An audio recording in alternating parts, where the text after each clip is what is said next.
Seja bem-vindo, meu irmão, minha irmã. Deus abençoe. Estamos aqui para a próxima aula, de heresiologia. Amém?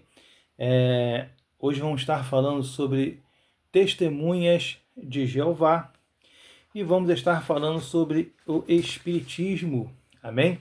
Ou pelo menos iniciando, espero falar aqui sobre o assunto. Testemunhas de Jeová, irmãos. Vamos lá.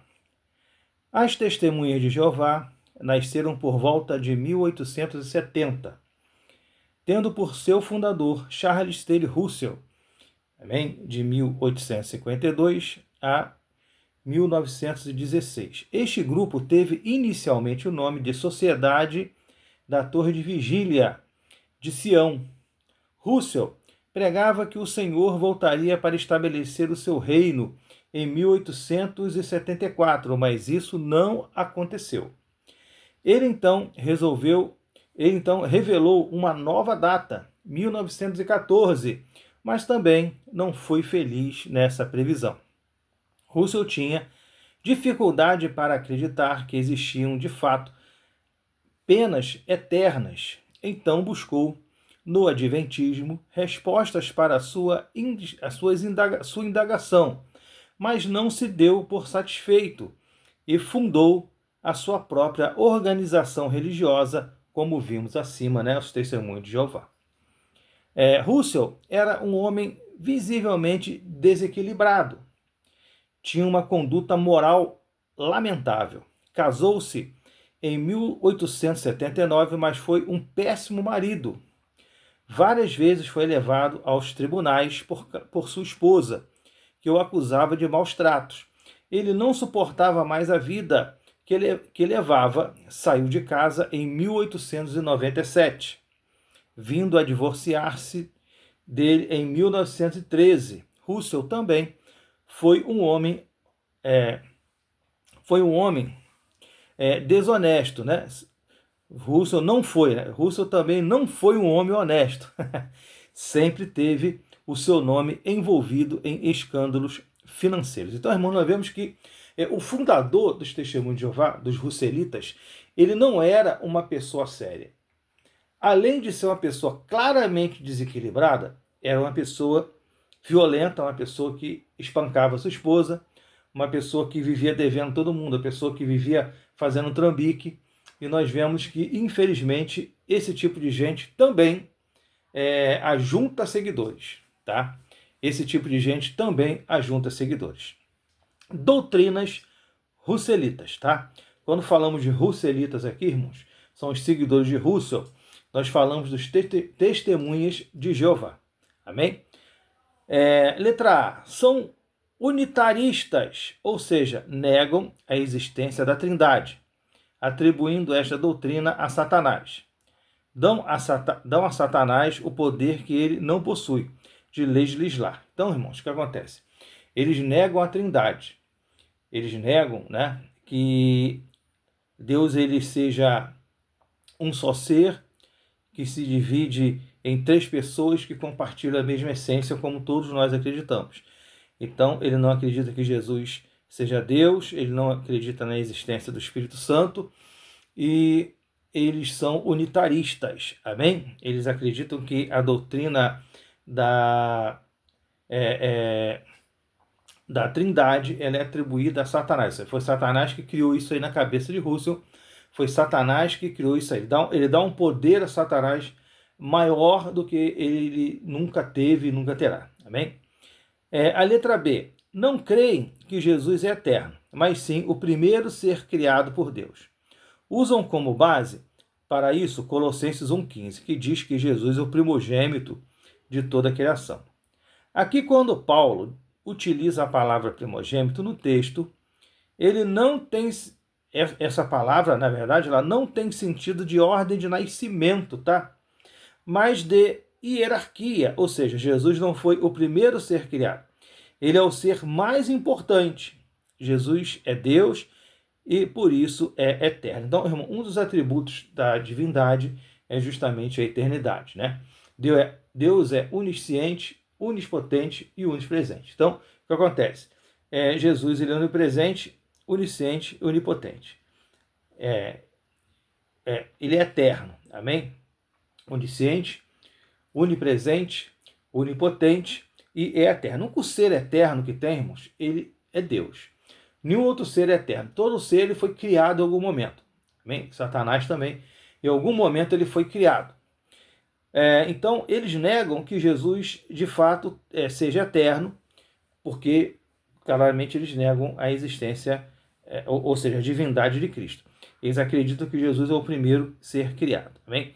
Eles não têm uma ideia do grego, né, dos textos originais, Russell não tinha, e por isso queria interpretar a coisa do jeito que ele queria. A coisa não é bem assim. Dizem que Jesus virá de forma invisível, mas a palavra diz que Jesus virá em duas etapas.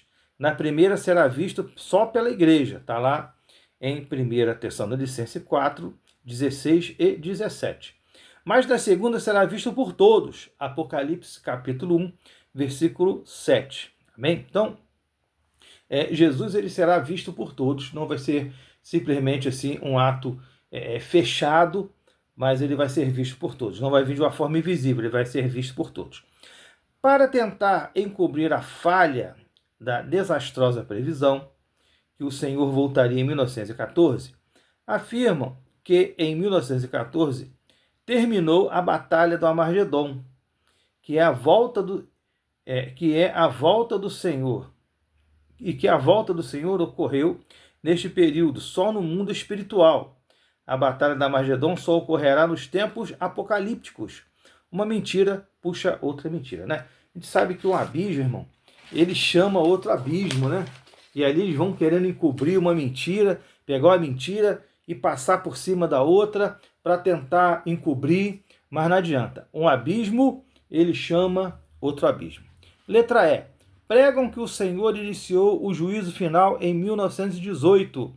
Esta afirmação entra em choque com o texto sagrado que mostra o juízo final após o reino milenial de Cristo e a derrota de Satanás. Está lá em Apocalipse, capítulo 20, versículo 11 ao 15. Então, eles são totalmente desorientados no que diz respeito às doutrinas bíblicas.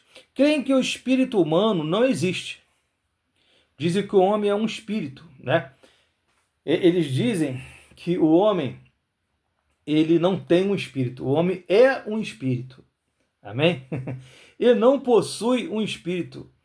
Ouvi certa feita, uma certa feita, eu fui numa reunião russelita e eu ouvi isso aí, eu pessoalmente ouvi isso aí. Ouvi certa vez um russelita dar um exemplo sobre isso. Ele disse, a pessoa é um médico e não possui um médico. A pessoa é um motorista e não possui um motorista. Por mais abstrata que seja esta explicação, ela convenceu os ouvintes, menos eu. A Bíblia mostra que o espírito do homem permanece após a morte física. Está lá em Hebreus 9, 27. Irmãos, o nosso espírito, ele é imortal. O seu espírito ele não vai morrer.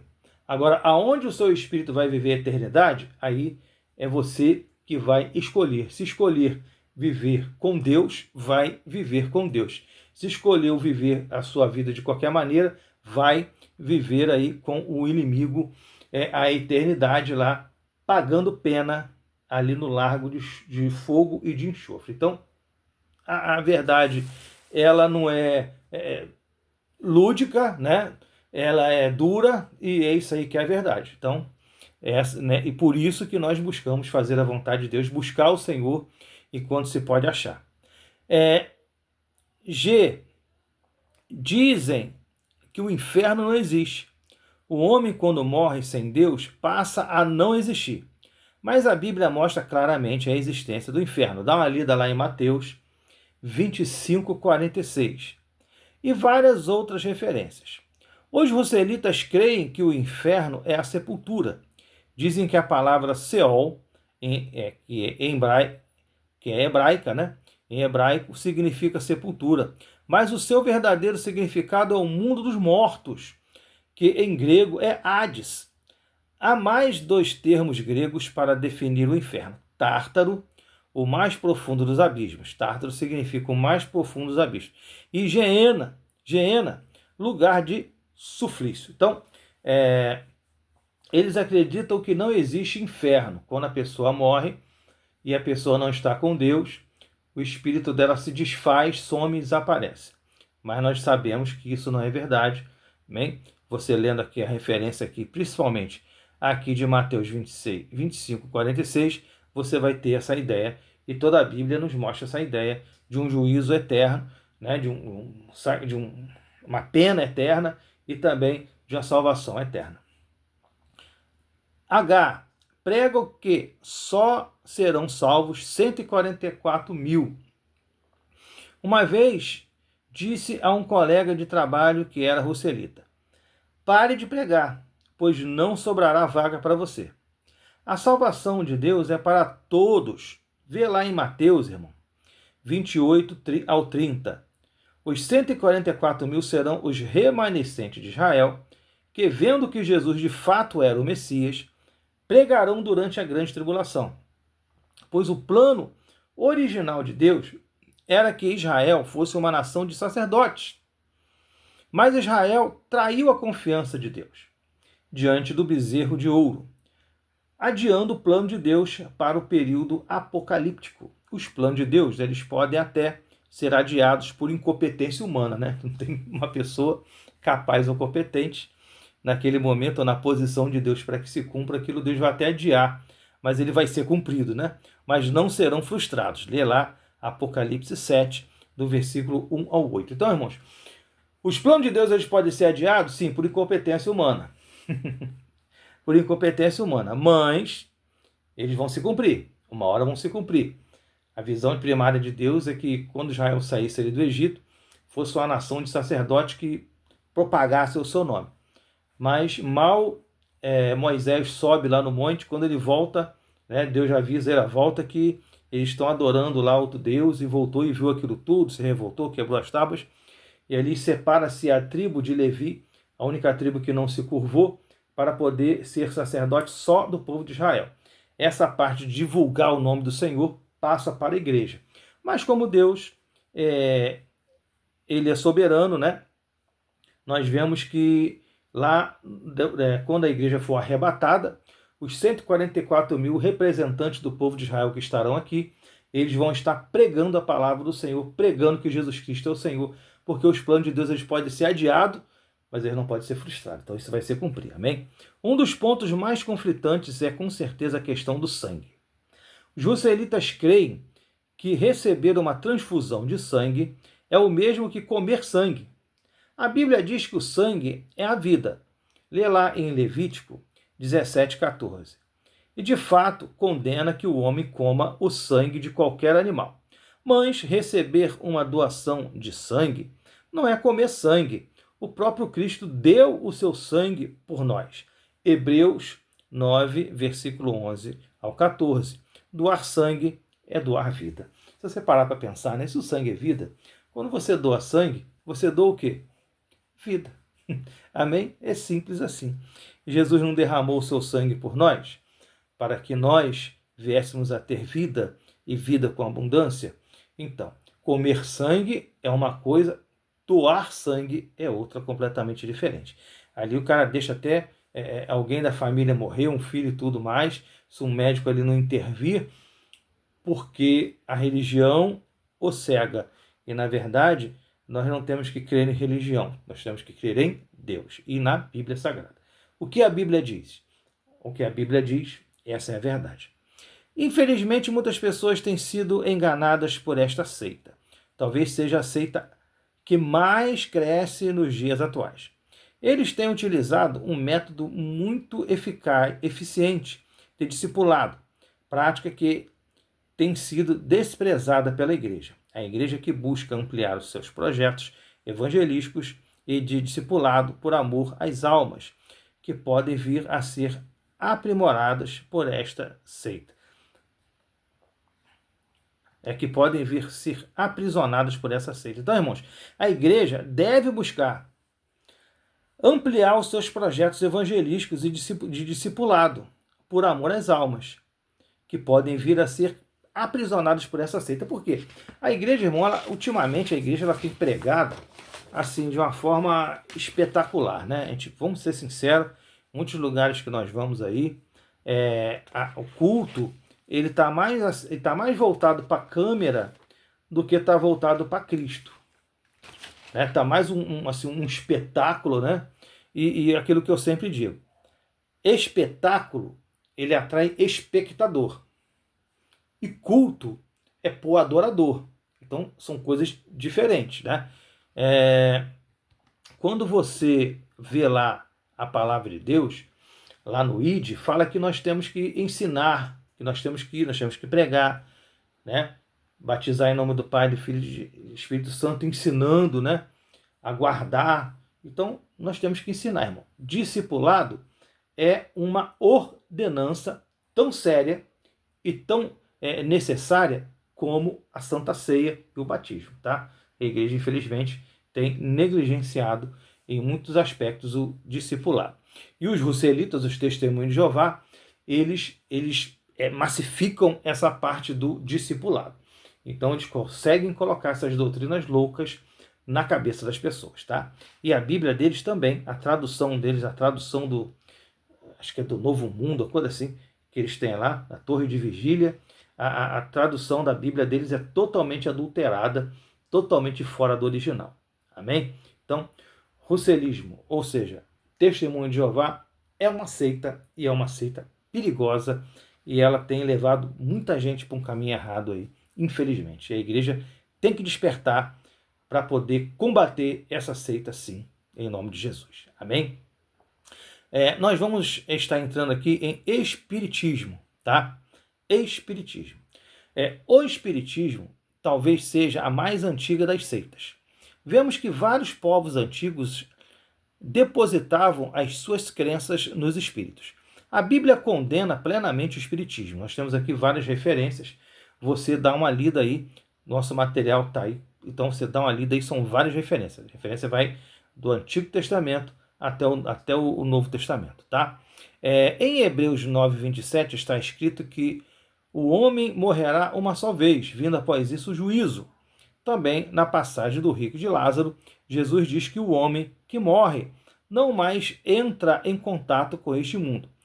Lê lá Lucas 16, do 19 ao 31. Mas a doutrina espírita prega justamente o contrário. Satanás busca enganar o homem com a proposta de redenção pós-morte, ou seja, a redenção do espírito após a morte física. Mas isso é uma inverdade. Lê lá Lucas, capítulo 12, versículo 20. Só é possível a salvação enquanto há vida. Lê lá Romanos 10, 15. Então, irmãos, seu espírito deixa o corpo, né? Morreu. Teu espírito continua vivo. O que diz lá em Hebreus 9, 27? Está destinado o homem morrer uma só vez, vindo após isso o juízo. Se você estava na presença de Deus, vai ser encaminhado para a glória, vai estar ali na glória, na presença do Senhor. Se você não estava, você vai estar aguardando julgamento ali na anticâmara do inferno, ali, que é o Hades. Você vai estar ali aguardando a condenação final. Essa é a verdade. A verdade nem sempre é bonita, né? Mas essa é a realidade. Então, irmãos, não tem redenção pós-morte. Não tem. Morreu, segue-se o juízo.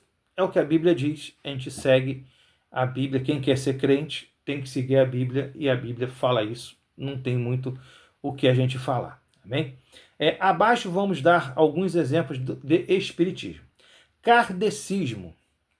Leon Hippolyte Rivali, um francês nascido em Lyon em 1804, adotou o nome de Allan Kardec, pois acreditava ser o nome de um druida que ele teria sido em uma vida passada. Como vimos acima, a Bíblia condena este tipo de pensamento. Allan Kardec iniciou a sua infeliz missão de pregar a doutrina do espiritismo moderno em 30 de abril de 1856, vindo a publicar o Livro dos Espíritos. Um ano depois, posteriormente escreveu outros títulos, né? Um ano depois, né? Ele veio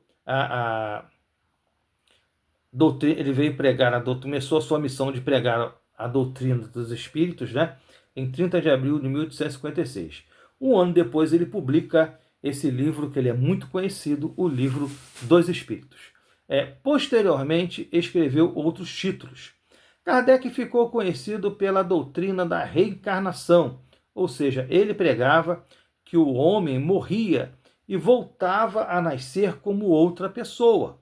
Muitas vezes ouvimos relatos de pessoas que dizem que mantiveram um diálogo com o espírito de alguém que já se foi, através de uma sessão espírita kardecista. Estas pessoas afirmam que, de fato, falaram com os mortos e dizem tinha a mesma voz, falou de coisas que só nós sabíamos. Sabemos que Satanás é sagaz. A Bíblia o descreve como uma serpente, do mesmo modo que Deus enviou seus anjos para nos guardar. Dá uma lida lá em Atos dos Apóstolos, capítulo 12, versículo 6 ao 15. Satanás envia os seus demônios para oprimir as pessoas. Um espírito maligno pode conviver com uma pessoa por grande parte da sua vida, adquirindo seus trejeitos, segredos e conhecendo pormenores da sua vida. Uma vez esta pessoa morrendo, este espírito pode tranquilamente passar-se por ela para enganar os seus entes queridos. Então, irmãos, não pense que o diabo é burro. O diabo é inteligente. Ele não tem sabedoria, mas inteligência ele tem. Então, ele é sagaz. Ele busca enganar as pessoas. E ele faz isso com muita propriedade. Tá? Ele pode ali estar enganando uma pessoa, convivendo com uma pessoa há muitos anos, ali aquele espírito, né? Ali encostado naquela pessoa ali, e quando aquela pessoa morrer, ele sabe todos os trejeitos, a maneira de falar, os jargões que a pessoa usava, né? Coisas do seu íntimo, porque ele estava ali o tempo todo convivendo com aquela pessoa, infelizmente. Os adeptos dessa doutrina creem na reencarnação. Uma das justificativas por eles apresentadas é que muitas vezes as pessoas lembram de coisas que não viveu. Os kardecistas atribuem este fato à lembrança de vidas passadas. Em minha experiência no campo da psiquiatria, compondo a equipe de enfermagem de uma instituição muito respeitável, pude aprender muito sobre a mente humana. Nossa mente pode reproduzir fantasias que que se chocam com a realidade, fazendo com que para nós uma fantasia possa ser um fato real. Isso dá por meio de desejos humanos. Quem nunca quis ser um herói, um pirata, um soldado, um rei? Isso é perfeitamente normal e saudável, mas às vezes nosso homem interior deseja tanto algo que isso em nossa mente passa a ser real. Satanás, sabendo destes fatos, se aproveita de pessoas despreparadas e carentes emocionalmente para desviá-las da verdade. Amém? Infelizmente, a doutrina espírita kardecista tem enganado muitos com seu falso conforto e a sua negação do juízo eterno. Para eles, o espírito humano vai se aprimorando vida após vida. Mas a Bíblia refuta este fato em Hebreus 9, 27. Nós temos o dever de libertar as pessoas, levando-as à verdade do Evangelho de Cristo. Então, irmãos, nós vemos que essas pessoas, elas são enganadas a todo tempo. Todo mundo tem uma inspiração, né? Quer ser alguma coisa, assiste um filme e fica inspirado, outras coisas mais. Tem pessoas que já têm uma deficiência na sua mente e acabam projetando isso de uma maneira que aquilo se torna real na vida delas. Começam a ter lembranças criadas pela sua mente e outras coisas mais. Também ação demoníaca faz com que a pessoa tenha esse tipo de comportamento. Bem? Então, irmãos, não se engane, não se deixe enganar, porque nós sabemos que a verdade, ela é Cristo, e sem Cristo nós não conseguimos enxergar nada. A Bíblia diz: conhecereis a verdade e a verdade vos libertará, lá em João 8,32. Então, essas doutrinas, principalmente o kardecismo, carregou muita gente fora da igreja ou fora da visão de Deus, e essas pessoas estão completamente perdidas e acreditam piamente nesse tipo de coisa. E para você trazer essa pessoa para Cristo, realmente tem que ser com muito jejum, muita oração, muita dedicação, muito testemunho para poder salvar essa alma. Alguns tipos de adivinhações influenciadas por espíritos malignos, tá? Nós vamos estar falando aqui. Astromancia ou astrologia, crença na adivinhação por meio de consulta dos astros, é totalmente reprovada pela Bíblia. Aqui eu dou uma série de referências. Você abre aí o material que está aí no grupo, tá? De heresiologia, que você vai ver que está na página 7, tá? Astromancia ou astrologia, né? A gente vê os astrólogos, né? As mães de nada da vida e outras coisas mais aí, pessoal que fica fazendo mapa astral, isso, aquilo, outro, fica fazendo previsão aí de acontecimentos através das estrelas e tudo mais. Tudo isso é reprovado e não é coisa nova, tá? Isso é antigo. Os egípcios, eles consultavam as estrelas lá o tempo todo para poder fazer alguma coisa. Então, não se engane, astrologia e astromancia são coisas do demônio para enganar as pessoas. Belomancia, adivinhações realizadas por meio de flechas. Eram feitas marcações nas flechas, então o adivinhador, que acreditava ser guiado por espíritos, sacudia um monte de flechas. De acordo com as flechas que caíssem, seria a resposta dada pelos espíritos.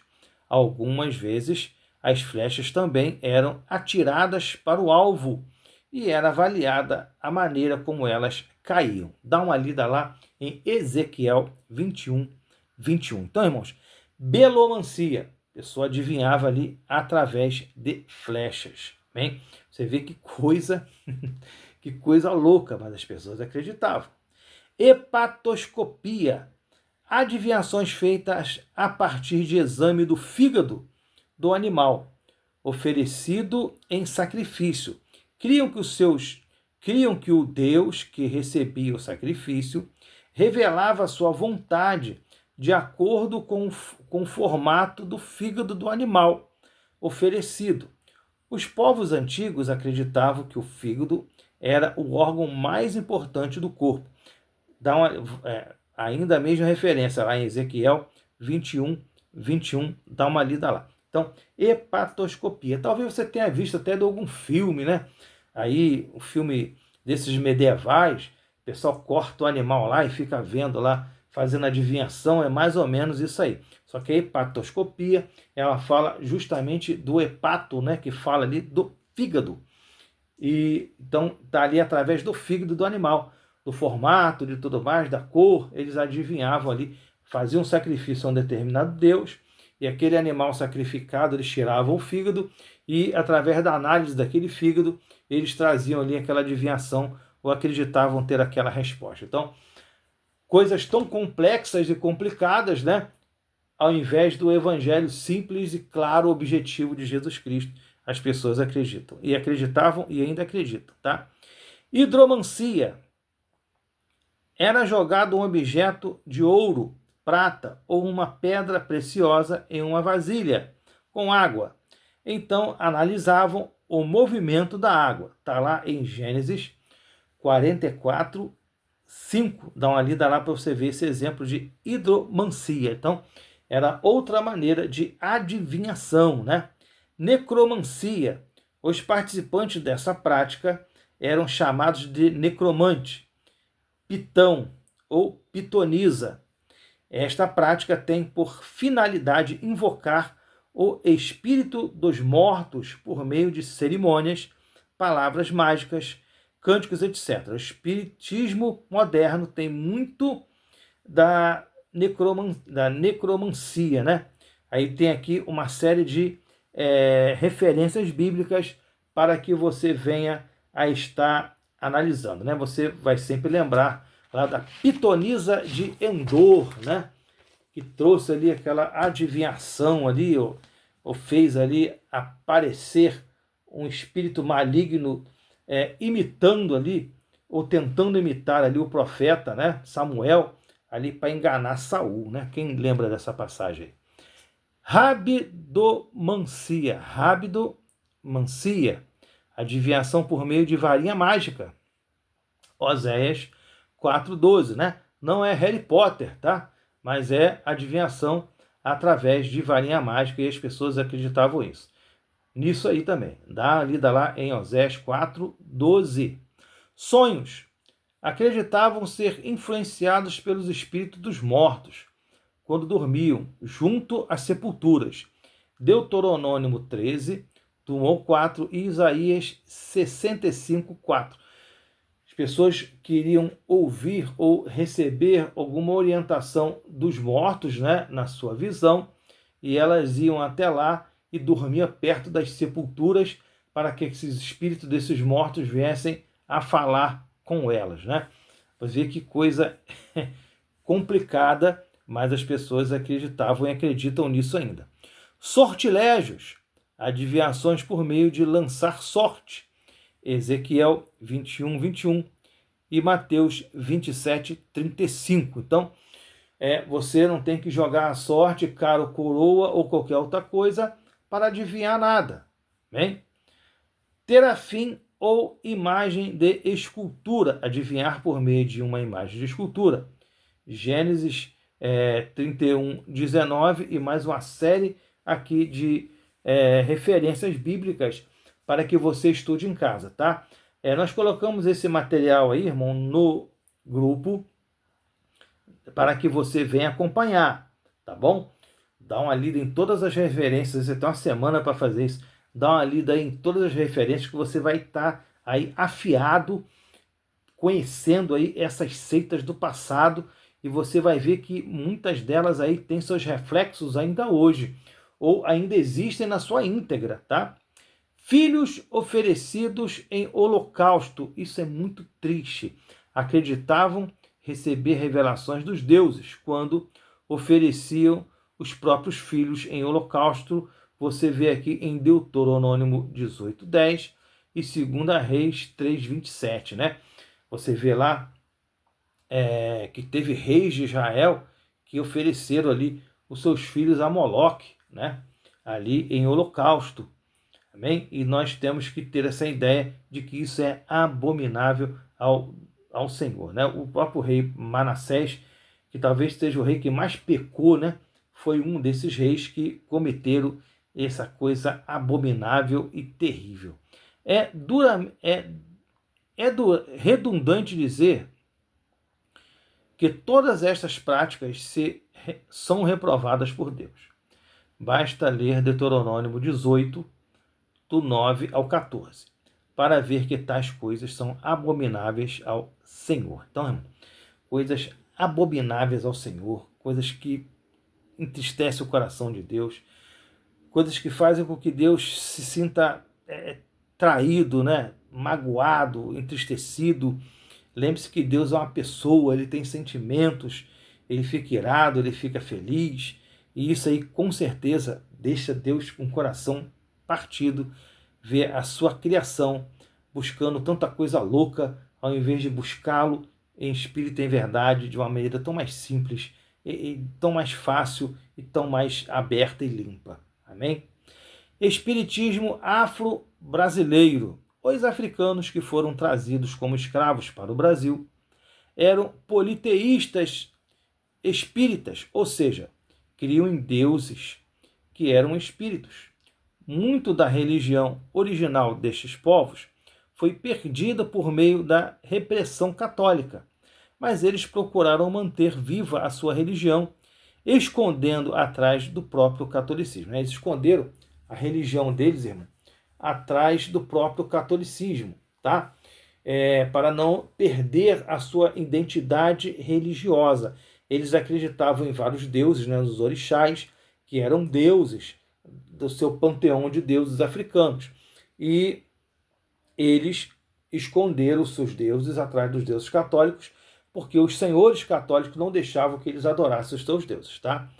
Observando os santos católicos, viram que havia muita semelhança entre eles e os seus deuses. Então utilizaram uma estratégia para adorar os seus deuses sem despertar a repressão dos seus senhores. Por exemplo, o santo guerreiro dos católicos é São Jorge. Então, relacionaram este santo com a sua divindade guerreiro Ogum. A santa de maior destaque entre os católicos era Maria. Então relacionaram a Iemanjá. Relacionaram Jesus com Oxalá, a sua maior divindade. Assim por diante. Quando os brancos entravam nas senzalas e viam os negros adorando as imagens católicas, não os repreendiam, mas eles não estavam adorando os santos católicos, mas sim os seus próprios deuses.